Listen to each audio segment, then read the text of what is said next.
बहुत समय पहले सरयू नदी के किनारे एक अद्भुत नगरी थी जिसका नाम था अयोध्या। यह नगरी अपनी समृद्धि और भव्यता के लिए पूरे आर्यावर्त में प्रसिद्ध थी।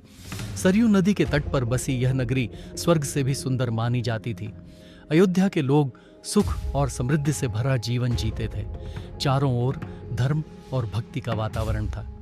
इस महान नगरी के राजा थे वीर और न्यायप्रिय राजा दशरथ। उनकी प्रजा उनसे बहुत प्रेम करती थी, लेकिन राजा दशरथ के जीवन में एक बड़ी चिंता थी।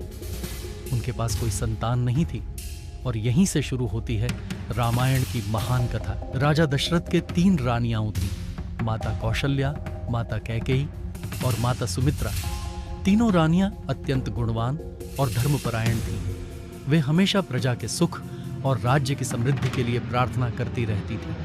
लेकिन वर्षों बीत जाने के बाद भी राजा दशरथ को संतान प्राप्त नहीं हुई। यह चिंता धीरे धीरे राजा दशरथ के हृदय को और भी अधिक व्याकुल करने लगी। राजा अक्सर सोचते थे कि उनके बाद इस महान राज्य का उत्तराधिकारी कौन होगा। एक दिन राजा दशरथ ने अपने मंत्रियों और महान ऋषियों को दरबार में बुलाया। राजा ने उनसे अपने मन की चिंता बताई। तब महान ऋषियों ने राजा दशरथ को एक उपाय बताया।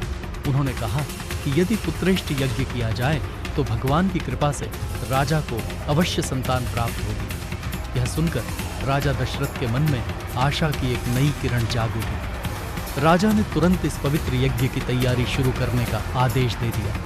पूरी अयोध्या नगरी में इस महान यज्ञ की तैयारियां शुरू हो गईं। महान आर्षि और विद्वान इस यज्ञ में भाग लेने के लिए अयोध्या आने लगे। किसी को भी यह नहीं पता था कि यह यज्ञ एक ऐसी दिव्य घटना का आरंभ बनने वाला है जो पूरी दुनिया का इतिहास बदल देगी।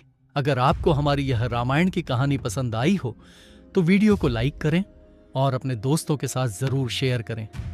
हमने एक छोटा सा प्रयास किया है रामायण की पूरी श्रृंखला आपके सामने प्रस्तुत करने का। आगे आने वाले एपिसोड्स में भगवान श्री राम के जन्म से लेकर पूरी रामायण की अद्भुत कथा आपके सामने लाई जाएगी। यह हमारा नया चैनल है और हमें आपके सहयोग की आवश्यकता है। इसीलिए राधे कृष्णा भक्ति ऑफिशियल चैनल को अभी सब्सक्राइब करें।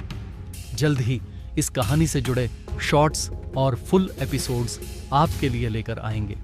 जय श्री राम।